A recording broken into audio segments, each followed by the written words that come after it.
Soy Fernando Díaz Terreno, doctor en urbanismo por la Politécnica de Cataluña, profesor titular de la Universidad Nacional de Córdoba en la Cátedra de Urbanismo II de la Facultad de Arquitectura, Urbanismo y Diseño.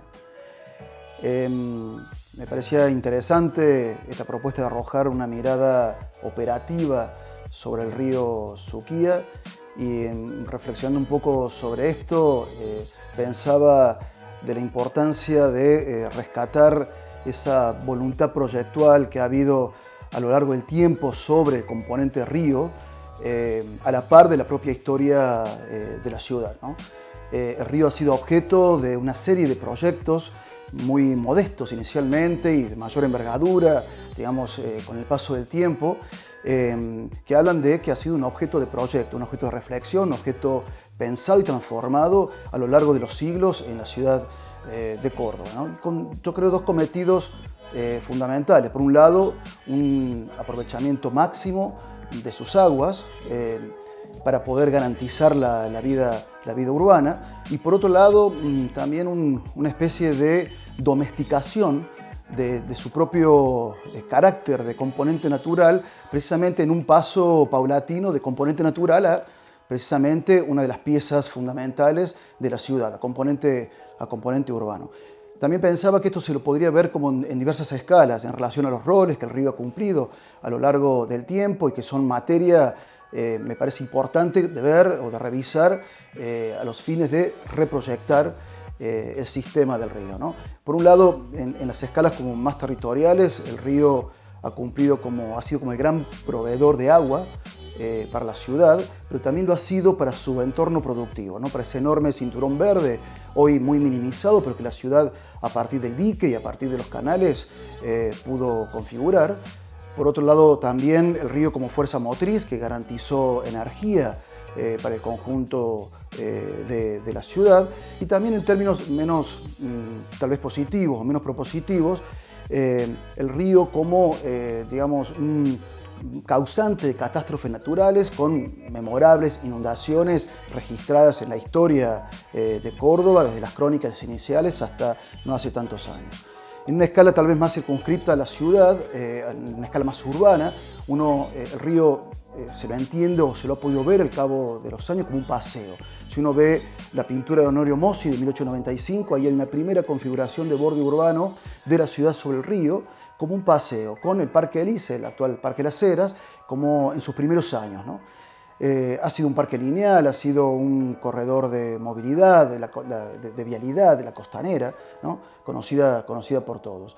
Desde aspectos y tal vez menos positivos, que ese es el río, también ha sido un borde, ha sido una barrera, ha sido una frontera, una periferia interna. En ese sentido, digamos, ha sido el lugar de la ilegalidad, de la informalidad, el lugar donde, digamos, se alojaban, digamos, los ranchos, el lugar donde las industrias de la época desagotaban sus aguas sucias, el lugar de los lupanares, el borde de la ciudad donde la ciudad le daba la espalda, ¿no? Esa parte trasera, digamos, el patio trasero de la ciudad. Y así lo fue prácticamente a lo largo de casi toda su historia y casi toda la historia urbana de la propia ciudad, hasta no hace muchas décadas. Hay como dos conceptos ahí que es interesante, me parece, rescatar, que es el de barrera y el de periferia interna. Por un lado, una barrera, el río constituyó barrera concreta a lo largo de los siglos, en el sentido de que pasar el río e ir del otro lado era toda una odisea. Hasta no hace 100 años, a principios del siglo XX, incluso había pocos puentes, muy precarios, vados, y los puentes y esta forma de traspasar el río fueron apareciendo a lo largo del último siglo. Poder, digamos, entender también el río como periferia interna es también en alguna medida entender que la ciudad siempre ha trabajado muy dificultosamente con todos los accidentes geográficos, ¿no? O sea, aquellos accidentes naturales como la barranca, el río, el arroyo, en este caso el arroyo de la Cañada, siempre han sido dificultosamente absorbidos por el hecho urbano. Y de hecho, el el operativo urbanizador, el mecanismo urbanizador, que es la cuadrícula, tremendamente eficiente, siempre se ha encontrado con un límite en esa eficiencia a la hora de toparse, de encontrarse o de enfrentar un accidente geográfico. El río, en ese sentido, la cuadrícula se interrumpe frente al río, se interrumpe en la barranca, e incluso, digamos, deben pasar siglos para que el río pueda, digamos, la ciudad pueda ir más allá y urbanizar los territorios que están por detrás, digamos, todos estos accidentes naturales, ¿no? Lo que, por ejemplo, hoy conocemos como los barrios pueblos, más alejados del río y que la ciudad, digamos, que constituían, digamos, como urbanizaciones con cierto nivel de autonomía y que la ciudad los va absorbiendo con el tiempo y los va incluyendo en su jurisdicción. Un concepto interesante creo que es el de domesticación, y acá creo que entra la planificación urbana, ¿no? El río siempre ha sido uno de los elementos mirados, observados por los planes urbanos. Desde el primer plan urbano de Córdoba, el Plan Carrasco de 1927, hasta los últimos estudios de planificación, el río siempre ha sido como un componente en donde el planificador, el urbanista, el arquitecto de la época ha puesto su mirada para poder reproyectarlo. En ese sentido, desde muy tempranamente, pero ya en el siglo XX, el primer plan urbano, y de ahí en más de forma recurrente, lo entiende como un parque lineal, lo entiende como un lugar para poder encauzar, digamos, la movilidad urbana. Lo entiende como una costanera, lo entiende como un corredor de crecimiento. También en algunos casos como la línea que va a encauzar ciertos sistemas de transporte masivos públicos, ¿no? El río en ese sentido, de una forma recurrente, ha estado en el pensamiento del urbanismo del siglo XX y del plan urbano en Córdoba. Si uno piensa, digamos, como a futuro, si uno tiene que pensar todas estas cuestiones en relación a nuevos proyectos de río, yo creo que el futuro del río no puede prescindir de esas vocaciones, también de esas expectativas del pasado, ¿no? Esa recurrencia del río a partir de los planes y a partir de los diferentes proyectos, yo creo que debe ser retomada en un nuevo proyecto de río hacia el futuro.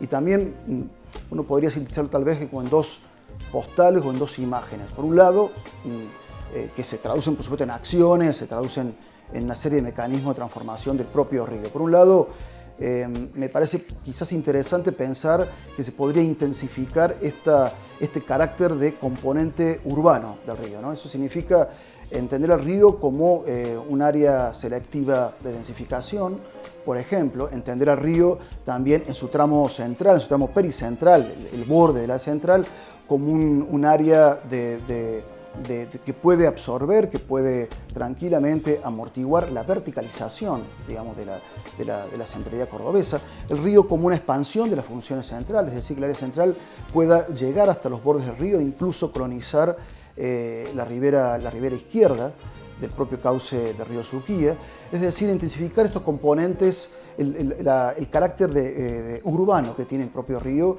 y que lo ha ido, digamos, intensificando a lo largo de los siglos.